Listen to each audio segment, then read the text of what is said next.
તો રાજ્યમાં આરોગ્ય કર્મચારીઓની હડતાલ યથાવત। ગાંધીનગરમાં વિરોધ નોંધાવવા આરોગ્ય કર્મચારીઓ પહોંચ્યા છે।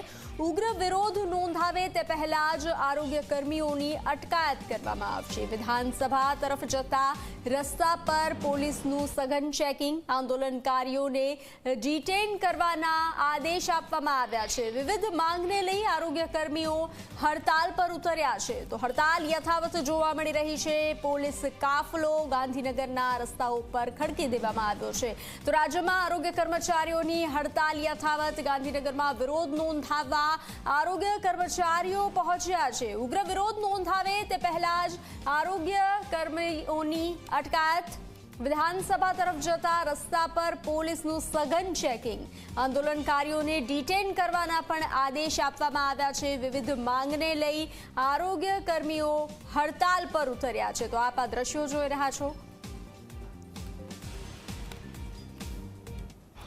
આરોગ્ય વિભાગની આજે ગાંધીનગરમાં ધામા છે। હડતાલને કારણે ક્યાંક ને ક્યાંક જોવા જઈએ તો તમામ ગાડીઓ અત્યારે ગાંધીનગરમાં પ્રવેશતી અને સચિવાલય ગેટ નંબર 1 તરફ જતા રસ્તાઓ પર ચેક કરવામાં આવી રહી છે। તમામ જગ્યાએ પોલીસ ગોઠવી દેવામાં આવી છે। સ્વાભાવિક છે કે પોલીસ તંત્ર દ્વારા આરોગ્ય વિભાગના આંદોલનકારી જે લોકો છે તેમને ડિટેન કરવાના આદેશ આપી દેવામાં આવ્યા છે। જ્યારે રાજ્ય સરકાર દ્વારા પણ આરોગ્ય જે સેવાઓ છે એને ઇમરજન્સી સેવાઓમાં ગણીને એસમાં લાગુ કરવામાં આવ્યો છે।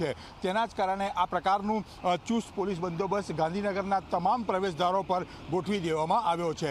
સરકાર ક્યાંક ને ક્યાંક હડતાલ તોડવા માટે મક્કમ છે, જ્યારે કર્મચારીઓ જોવા જઈએ તો હડતાલ સફળ થાય એ માટે તેઓ પ્રયત્ન કરી રહ્યા છે। કેમેરામેન રમેશ ટુડિયા સાથે હિતલ પારેખ, જી મીડિયા, ગાંધીનગર। રણજીતસિંહ મોરી જોડા છે, તેની સાથે વાત કરું। રણજીતસિંહ, આજનું આંદોલન કેમ? આજનું આંદોલનમાં અમારી ધરપકડ બધા કર્મચારીઓની કરી છે, ભીખ બતાવી છે, એસમાં કરવાનો, એસમાં લગાવવાનો સમય છે અમને, પણ જીઆર ઠરાવ અમારા ટેકનિકલ કેડરના સમાવેશ અને જે અંગેનો ગ્રેડ પે અને પરીક્ષા નાબૂદી માટે સરકારને ટાઈમ નથી। જુઓ, રાતમાં એસમાં લાગુ પડે, પણ અમે તો 17/3થી અચોક્કસ મુદતની હડતાલ જાહેર કરી છે અને છેલ્લા 2 વર્ષથી અમે આમાં છીએ। અમે આ નવું નથી, અમારું જૂનું માગ્યું। ટેકનિકલ અહેવાલ રજૂ થઈ ગયો, વિલંબ શા માટે? ખાતાકીય પરીક્ષા આમાં ન હોય તો અમને એવી કામગીરી સોંપો, હેલ્થની અમારી પાછી ખેંચી લ્યો। તો અમે જ્યાં સુધી જીઆર ઠરાવો અમારા નહીં થાય ત્યાં સુધી અમારી અવિરત હડતાલ ગાંધીનગર નહીં છોડીએ। રોજે રોજ અમારો આ કાર્યક્રમ શરૂ જ છે। જ્યાં સુધી અમારે વ્યક્તિગત આવેદનપત્ર સીએમ સાહેબ સુધી, માનનીય સીએમ સાહેબ ભૂપેન્દ્ર પટેલ સાહેબ સુધી નહીં પહોંચે ત્યાં સુધી અમારો અચોક્કસ મુદતનો હડતાલનો કાર્યક્રમ પણ એસમાં રાતમાં લાગુ પડે। જુઓ, હિટલર ગઈકાલ રાતથી જ તમારા કર્મચારીઓ જે તે જિલ્લામાં એમની ડિટેન્શન કરવાની કાર્યવાહી શરૂ થઈ?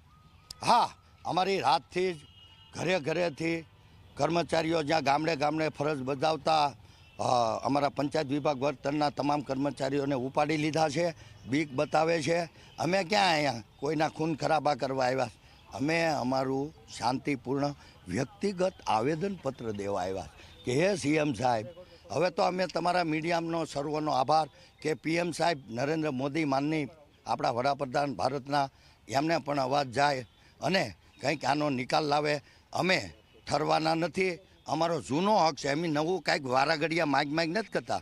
ગત હડતાલમાં અમને સમાધાનના અંતે 4 ઠરાવ આવ્યો, સરકારનો આભાર માનીએ છીએ, પણ આ એક પ્રકરણ બાકી રહી ગયું હતું અને ખાતાકીય પરીક્ષા લાગુ કરી પંચાયત વિભાગે એ રદ કરવા માટેની અમારી આ 2 મુખ્ય માંગણી છે। ઠરાવ અત્યારે કરી દો, જેમ એસમાં લગાડ્યો ને એ રીતે અમે ઠરાવ માગ્યો છે, તમે આપી દો। જો આવેદનપત્ર નથી આપવા દેતા તો? હા, આવેદનપત્ર આપવાનો રોજે રોજનો અમારો કાર્યક્રમ આ શરૂ જ છે, જ્યાં સુધી અમારી માંગ અને એ માંગોના જીઆર ઠરાવ નહીં થાય ત્યાં સુધી અવિરત જે પગલાં સરકાર ભરવા હોય અમે તૈયાર છીએ। તમે જોયું કે આ હતા રણજીતસિંહ મોરે, જેમનું કહેવું છે કે જ્યાં સુધી તેમની માગણીઓ નહીં સંતોષાય ત્યાં સુધી તેઓનો આંદોલનનો માર્ગ ચાલુ રહેશે।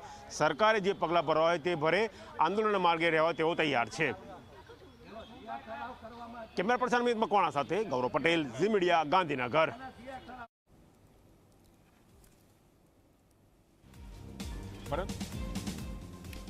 લાગતી હોય